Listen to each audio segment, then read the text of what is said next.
हमारी जब शादी हुई थी तो मेरे ससुराल में हम बहुत ही अलग विचारों के लोग हैं। तो मेरे पति और मैं स्टेज पर जब चढ़े तो हम संविधान लेकर चढ़े थे। वाओ। हमने एक ऐसा विवाह किया कि जहां हम लोगों को बताना चाहते थे कि किस चीज़ की ज़रूरत है समाज में। बाबा साहेब के जितने भी उन्होंने नियम उन्होंने लिखे हैं उन सबको सिर्फ जानना नहीं, पहचानना नहीं, सबको समझना भी बहुत ज़रूरी होता है। कभी भी बाबा साहेब आम्बेडकर ने किसी से बदतमीजी से बात नहीं की है, फिर भी उनका हमेशा हर पॉइंट आगे आया है और वो हमेशा जीते हैं क्योंकि उनको पता है कि किस पॉइंट पे किस तरह से बात करनी है। और जब आप एजुकेटेड होते हो तो ही आप कर सकते हो। तो एक एक करके हम आपको जितने भी किरदार हैं डॉक्टर भीमराव अंबेडकर से, उनके जीवन से जुड़े, उनको आप तक हम लाने की कोशिश कर रहे हैं। हालांकि सीरियल्स के जरिए, टीवी के जरिए आप रोज उनको देखते हैं, बट हम कोशिश कर रहे हैं कि कुछ डिफरेंट तरीके से हम उनसे आपको रूबरू कराएं। तो इस वक्त मेरे साथ जीजाबाई हैं जो उनकी जो स्टेप मदर थी उनका रोल प्ले कर रही हैं, स्नेहा। तो स्नेहा, बहुत स्वागत आपका भोजन टीवी पर। बहुत बहुत और धन्यवाद। अभी शायद एक यही कैरेक्टर है जो लोगों को पसंद नहीं आ रहा। बिल्कुल नहीं। क्योंकि उनका किरदार ही कुछ ऐसा है, क्योंकि बाबा साहेब को लोग इतना प्यार करते हैं और उनको कोई तकलीफ दे तो उनसे बर्दाश्त बिल्कुल बिल्कुल। ये मैं काफ़ी दिनों से मतलब देख रही हूँ, ऑब्जर्व कर रही हूँ। जिस तरह से मेरा जो कैरेक्टर लिखा गया है और जो है कैरेक्टर, बिल्कुल लोग पसंद नहीं करते हैं इस कैरेक्टर को। हाँ वो मुझे बहुत सारे मैसेजेस आते हैं कि आप क्यों परेशान कर रही है भीम को, आप क्यों ऐसा बर्ताव करती है उनके साथ, वो तो इतने अच्छे हैं।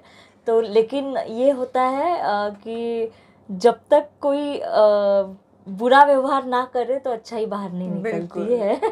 इसलिए मैं ऐसा समझती हूँ कि अगर ये नेगेटिव कैरेक्टर है तो कोई कुछ पॉजिटिव चीज़ निकालने के लिए ये सारी नेगेटिविटी है।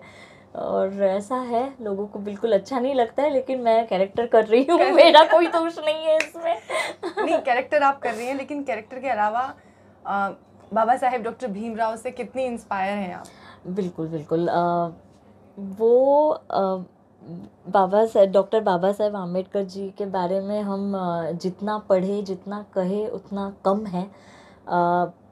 उन्होंने हमारे राष्ट्र का संविधान रचा है और ये ऐसी एक चीज़ है जिसके बलबूते हमारा देश चल रहा है, जिसकी बहुत ज़रूरत थी कुछ वक्त पहले। और जो सारी चीज़ें बाबा साहेब के परिवार ने और उन्होंने सही है, ये सारी चीज़ें अब तक होती रहती अगर वो संविधान नहीं रचते, अगर उनमें वो एबिलिटी नहीं होती। एक तो ऐसा इंसान बना जिसने पूरा देश पलट के रख दिया, पूरा जग में जो अभी चल रहा है उसका एक बुनियाद एक रखी गई है, जो बाबा साहेब जी ने एक बुनियाद रखी जिसके बलबूते हमारा देश चल पा रहा है।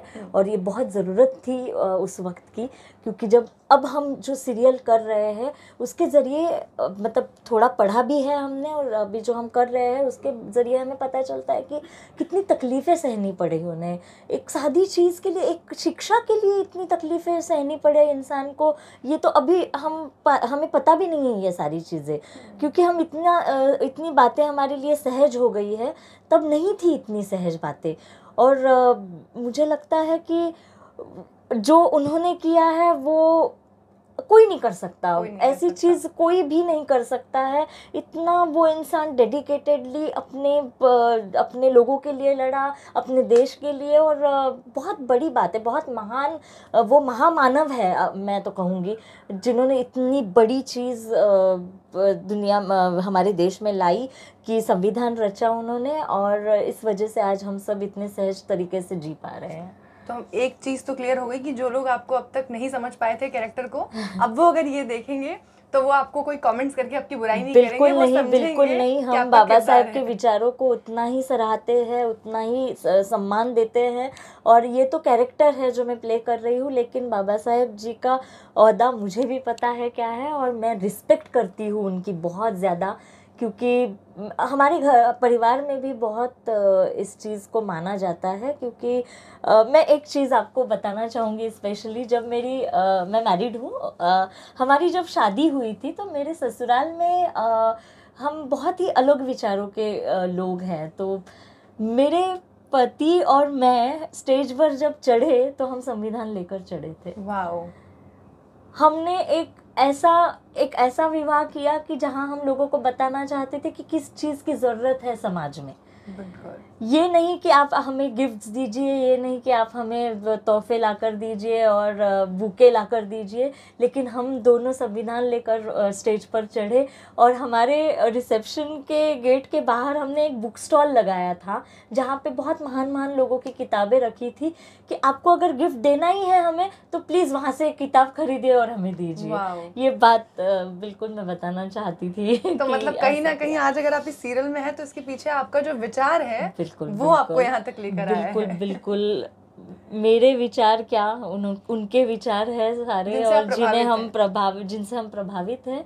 और बहुत अच्छा लगता है जब हम इस सीरियल का ये किरदार मैं निभा रही हूँ। मुझे बहुत अच्छा लगता है कि मैं उनके ज़िंदगी का थोड़ा सा पार्ट तो जी पा रही हूँ, मैं उसका पार्ट हो पा रही हूँ, कहीं ना कहीं मैं उसके पात्र बन पा रही हूँ। मुझे अच्छा लग रहा है और हमें बहुत अच्छा लगा आपसे बात करके। Thank you so much. और आपकी जो ये विचार है वो जान के कि जो ये कैरेक्टर्स जितने लोग प्ले कर रहे हैं वो सिर्फ इन कैरेक्टर्स को प्ले नहीं कर रहे हैं, उनको जी भी रहे हैं। बिल्कुल, वो एक एक अनुभूति वो फील कर रहे हैं, महसूस कर रहे हैं। मुझे अभी भी गूज़बम्स आ रहे हैं। बिल्कुल हम जीते हैं इन कैरेक्टर्स को। अगर आप हमारी सीरियल देखें, मैं श्रोताओं से भी कहूँगी कि अगर वो सीरियल देखते हैं तो उन्हें एक एक कैरेक्टर ऐसा लगेगा कि ये ऐसा ही होगा, ये वही, उनको लगेगा कि वो काल में जा रहे हैं वो, ये नहीं कि अभी शूट करके ये दिखा रहे हैं, क्योंकि इतना जीते हैं हम उस कैरेक्टर्स को, बहुत दिल से निभाने की कोशिश करते हैं ताकि आप तक वो सच्चाई आए जो उन्होंने जी है। एक्चुअली यही फर्क होता है फिल्मों में और सीरियल्स में कि फिल्में बाबा साहेब पे पहले भी बनी हैं, हर सदी में बनती रही हैं, लेकिन फ़र्क ये रहा है कि फिल्मों में शायद इतनी बारीकी से हम रोज़मर्रा के उनके जीवन को नहीं समझ पाए, लेकिन जब सीरियल्स बनते हैं तो ऐसा लगता है कि हम उनके एक एक दिन की कहानी को प्रत्यक्ष तौर पे देख रहे हैं। और ये बहुत अच्छी चीज़ है जो समाज में जा रही है, एक अच्छा मैसेज है। Thank you so much. Thank you so much. और मेरी तरफ से आप सभी को डॉक्टर बाबा साहेब आम्बेडकर की इस जयंती पर बहुत बहुत मंगल कामनाएं। जय भीम। जय भीम। बाबा साहेब अपना जीवनी लिखते हैं, जहाँ भी उन्होंने लिखा है, वेटिंग फॉर वीज़ा में भी उन्होंने जिक्र किया है अपनी बुआ का, और वो जिक्र करते हैं कि उनकी बुआ ठीक से चल नहीं पाती थी, लाचार थी, शरीर साथ नहीं देता था, लेकिन फिर भी अपनी पूरी समर्थता के साथ वो कोशिश करती थी कि वो बच्चों को समय पर खाना दे सके, उनका ख्याल रख सके, लेकिन फिर भी उनकी कोशिशें पूरी नहीं हो पाती थी, इसलिए उनके भाइयों को भी घर का काम करना पड़ता था, बाबा साहेब को भी उनका साथ देना पड़ता था। तो ये वो कैरेक्टर्स हैं जिन्होंने मिलकर कहीं ना कहीं जो पूरी मेमोरी है बाबा साहेब की, उन्होंने जब एक एक जिक्र किया अपने जीवन वृतांत का, तो उनमें वो उन सब के बारे में जिक्र करते हैं। और उनको जो पर्दे पर प्ले कर रही हैं, जिनको आप देखते हैं, उनकी बुआ जी फाल्गुनी दवे इस वक्त हमारे साथ हैं। बहुत स्वागत है मैम आपका। Thank you so much. Thank you. तो आपको ये जब रोल ऑफर हुआ तो क्योंकि आपने ऑलरेडी बहुत काम किया हुआ है, थिएटर एक्टर ही हैं आप, और उसके बाद जब ये रोल ऑफर हुआ आपको तो कैसा लगा जान के कि आपको एक ऐसा कैरेक्टर करने को मिल रहा है जिसकी अपने आप एक बहुत बड़ी भूमिका है एक महानायक को बनाने में? सबसे पहले तो मैं आपको ये बात बताऊं कि मैंने बहुत साल पहले रमाबाई का कैरेक्टर प्ले किया था। जब ये सीरियल दूरदर्शन पे आती थी, चंदर बहल जी थे इनके डायरेक्टर, और डीडी नेशनल टीवी पर हमने ये किया था। तब मैंने रमाबाई का कैरेक्टर प्ले किया था, आम्बेडकर की वाइफ का, और अभी मैं मीराबाई कर रही हूँ, उनकी बुआ का रोल। तो ये कहीं ना कहीं मेरे से बहुत क्लोज है। क्या ये सीरियल मेरे से बहुत क्लोज है। बाबा साहेब आम्बेडकर का जो कैरेक्टर है, जो उनकी पूरी जर्नी है, उनकी कहानी, वो बहुत क्लोज है। और ये करते करते हम इतना इन्वॉल्व हो जाते हैं, क्योंकि हमें जब वो सीन आता है हमारे सामने तो हमें पता चलता है कि तभी क्या क्या सचमुच हुआ होगा, किस दौर से गुजरे होंगे, क्योंकि किस तरह से इनकी स्ट्रगल है वो सब। सो हम तो सिर्फ अभी कर रहे हैं, जब उन्होंने भुगता होगा उनका क्या हुआ होगा वही हम सोच रहे हैं, और वही हमारे अंदर आता है, और पता नहीं जुनून आ जाता है और हम कर देते हैं वो सीन जो सबको अच्छे लगते हैं। और क्योंकि आज 14 अप्रैल है, हाँ जी, तो आज का कोई ऐसा सीन जो आप लोग स्पेशली आज के लिए कर रहे हो? आज के लिए तो हम नहीं कर रहे क्योंकि हमने वो पहले ही शूट कर लिया है। वो आज प्लीज़ आप लोग सब देखिए क्योंकि आज का एपिसोड बहुत बहुत ही अच्छा एपिसोड है, जो हमारा पूरा यहाँ पर रीयूनियन हो रहा है। जो हमारे सब पुराने जो बाला है, जो हमारा छोटा भीम है, भीमा बाई है, वो सब आ रहे हैं बाबा साहेब आम्बेडकर को दुआएं देने, उन्हें बधाइयाँ देने आ रहे हैं, स्पेशली उनके जन्मदिन पर। तो आज का एपिसोड बहुत बहुत ही अच्छा है, जो हमें करने में 3 दिन लगे थे। तो वो आज का एक स्पेशल एपिसोड है, जो प्लीज़ आज आप 8:30 बजे देखिए और हमें बताइए कि आप लोगों को कैसा लगा। ये जो पूरा कॉन्सेप्ट है, क्योंकि एक तरफ हम देखते हैं कि अभी जो जिस तरीके से चल रही है, माइथोलॉजिकल सीरियल्स ज़्यादा लोग पसंद करते हैं। हाँ जी। और उसके अलावा नहीं तो फिर जो डेली सोप होता है नॉर्मल, वो सास बहू एंड ऑल, उससे बिल्कुल अलग हटके एक ही कॉन्सेप्ट के साथ जब सीरियल आया और आपको जब मौका मिला इसमें काम करने का, तो आपको कैसा अनुभव हुआ? बहुत ही अच्छा लग रहा है क्योंकि आज मैं और राम जी, मेरा भाई, जो हम लोग सचमुच ही भाई बहन जैसे ही हो गए अभी। तो अभी ये हमारा 3रा साल है ये सीरियल में, and we are feeling so proud of it कि हम 3 साल से कंटिन्यूसली ये सीरियल कर रहे हैं। और हम लोग 20 से 22 दिन काम करते हैं महीने के। तो हम हमारी फैमिली से ज़्यादा यहाँ पे ज़्यादा वक्त गुजारते एक दूसरे के साथ। तो ये एक हमारे लिए फैमिली हो गई है, एक्सटेंडेड फैमिली बोलते हैं, वैसे एक फैमिली हो गई है ये भी हमारी। तो बहुत ही अच्छा लगता है क्योंकि हम जब हमारा सीन होता है तो हम लोग पूरे डिफरेंट हो जाते हैं, तो हम पूरे कैरेक्टर में आ जाते हैं। जैसे सीन कंप्लीट होता है, हम लोग सब आपस में इतनी मस्ती मजाक सब चलते रहते हैं हम लोग का। तो इसलिए ये अच्छा लगता है।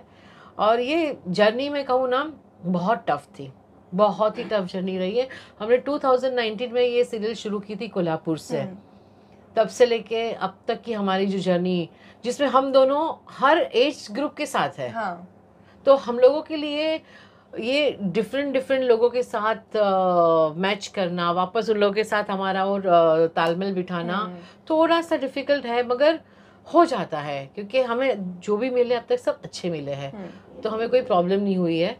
और मंझे हुए कलाकारों की ये निशानी भी है। हाँ जी, राइट। तो आज 14 अप्रैल के मौके पे जो लोग आपको देख रहे हैं, उनको क्या संदेश देंगे आप? बस मैं यही कहूँगी, पढ़ाई करो, जितना पढ़ोगे इतना आगे बढ़ोगे। जो हमारी सीरियल का मेन मुद्दा यही है कि पढ़ाई बहुत ज़रूरी है लाइफ में। पढ़ना, education is very very important.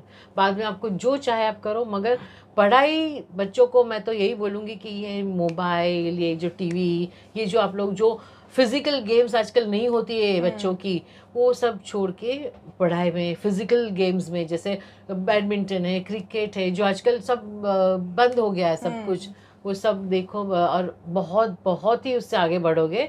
और यही करो, मतलब शिक्षा के दम पे ही जब जो भी मिल रहा है शिक्षा के दम पे मिलेगा। 100%। इस सीरियल को बनाने वाले लोग जो पीछे काम कर रहे हैं वो भी यही शिक्षा दे रहे हैं आपको। क्योंकि हम सभी खुद एजुकेटेड होके फिर ये कर रहे हैं। बिल्कुल, हम लोग सब ने हमारा एजुकेशन कंप्लीट किया है, फिर हम ये कर रहे हैं। इसलिए हम भी चाहेंगे कि जो भी करना है, कोई अपनी पढ़ाई अधूरी नहीं रखे। कोई ये फील्ड में आने के लिए, मैं देखती हूँ कभी कोई बच्चे को 5th स्टैंडर्ड से लेके फिर बन गया, आर्टिस्ट बन गया, फिर अपनी पढ़ाई बाजू में रहेगी। नहीं, आपको काम करना है, काम करो, मगर साथ में पढ़ाई मत छोड़ो, क्योंकि दोनों चीज़ हो सकती है। हमारे साथ हमारा ही एक एग्जाम्पल है, जो हमारे साथ एक कैरेक्टर था जो 10th की एग्ज़ाम दे रहा था। वो 10th की एग्ज़ाम भी दे रहा था, साथ में शूटिंग भी कर रहा था। वो जब भी उसको टाइम मिलता था शूट के बीच में, वो पढ़ाई करता था और जाके, और फिर जैसे उसका सीन आता था वो सीन करता था। तो उसने अपना 10th भी ऐसे कंप्लीट किया। तो ऐसे ही नहीं है कि आप पढ़ाई में आपको कोई भी रुकावट आ सकती है। जब आप पढ़ना है, आप कुछ भी करके पढ़ोगे। जैसे भीमराव अंबेडकर ने किया, रात को उन्होंने कैसे पढ़ाई की वो सबको पता है। और ये सीरियल देखो, बच्चों को तो खास ये सीरियल देखनी चाहिए। जैसे बाबा साहब हमेशा कहते थे, संगठित बनो, शिक्षित बनो और संघर्ष करो। और दूसरा, अपना ये जो होता है ना, संयम मत तोड़ो। संयम के साथ, अपनी डिसिप्लिन के साथ बड़ों से किस तरह से, कभी भी बाबा साहब आम्बेडकर ने किसी से बदतमीजी से बात नहीं की है, फिर भी उनका हमेशा हर पॉइंट आगे आया है और वो हमेशा जीते हैं, क्योंकि उनको पता है कि किस पॉइंट पे किस तरह से बात करनी है। और जब आप एजुकेटेड होते हो तो ही आप कर सकते हो। एजुकेशन के साथ ही आप एजुटेट भी कर सकते हो, इसीलिए thank you so much ma'am. Thank you so much. तो बाबा साहेब जब अपनी पढ़ाई के लिए विदेशों में रहते थे, ज़्यादातर समय अपनी ज़िंदगी का उन्होंने जब वहाँ दिया, अपने एक युवावस्था का, उस दौरान रमाई के साथ जो हमेशा खड़ी रही, वो थी उनकी जेठानी लक्ष्मीताई, और उनका जो किरदार निभा रही हैं शगुन सिंह, जो यहाँ इस वक्त हमारे साथ हैं। तो तमाम जो कैरेक्टर्स हैं हम एक एक करके आपको रूबरू करा रहे हैं, और अब जो लक्ष्मीताई हैं उनसे हम आपको रूबरू करा रहे हैं। तो शगुन, जब आपको ये रोल ऑफ़र हुआ, छोटे से उम्र में आप इतनी बड़ी जेठानी का रोल कर रही हैं, तो कैसा लगा? वैसे तो बाबा साहेब अम्बेडकर जी के जीवन के किसी भी किरदार का रोल निभाना बहुत प्राउड मोमेंट होता है। सो आई एम फील ब्लेस्ड। जब ये शो मुझे मिला तब भी मुझे लगा कि हाँ, बहुत कुछ सीख सकती हूँ मैं यहाँ पे, क्योंकि मैं यहाँ के लोगों को ऑन स्क्रीन जानती थी। So I think it's good for me, good for my future. Okay, तो आज क्योंकि बाबा साहेब की जयंती है, 131वीं जयंती है, तो जो लोग देख रहे हैं आपको, उनको आप क्या मैसेज देना चाहेंगे? अम्बेडकर जयंती की सबसे पहले आप सबको हार्दिक शुभकामनाएं।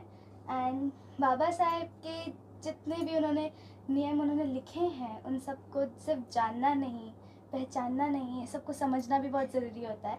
एंड आई विश कि आप सब वो पढ़ें, देखें, जानें, क्योंकि मैं भी इस चीज़ के लिए बहुत ही ज़्यादा एक्साइटेड हूँ, क्योंकि मुझे भी उतना कुछ समझ में नहीं आता, लेकिन इस शो के दौरान, ये शो करते करते मुझे समझ में आ रहा है उनके जीवन के बारे में, उन्होंने जितने स्ट्रगल किए, ये सब के बारे में। सो मैं चाहती हूँ कि आप भी ये शो देखिए, तो जिस तरह से मुझे समझ में आ रहा है आपको भी समझ में आएगा। यू आर जस्ट 14 ना? या तो 14 साल की उम्र में ये बड़ा किरदार करते करते इतनी मैच्योरिटी आ गई आप में? नो, मतलब मुझे बचपन से आदत है सब की, तो मेरे लिए ये सब नया नहीं है। एंड मैच्योरिटी की बात है तो वैसे मैं मैच्योर नहीं हूँ। अच्छा, ओके, मैच्योर नहीं है। तो ये जो आप देख रहे हैं उसके पीछे कुछ अलग है। ये कलाकार हैं तो खुद को ढाल लेते हैं किरदार में कुछ इस तरीके से, लेकिन उसके अलावा अंदर से बच्चे ही हैं। 14 साल की हैं शगुन, लेकिन आप बहुत अच्छा कर रही हैं। थैंक यू सो मच हमसे बात करने के लिए। Thank you.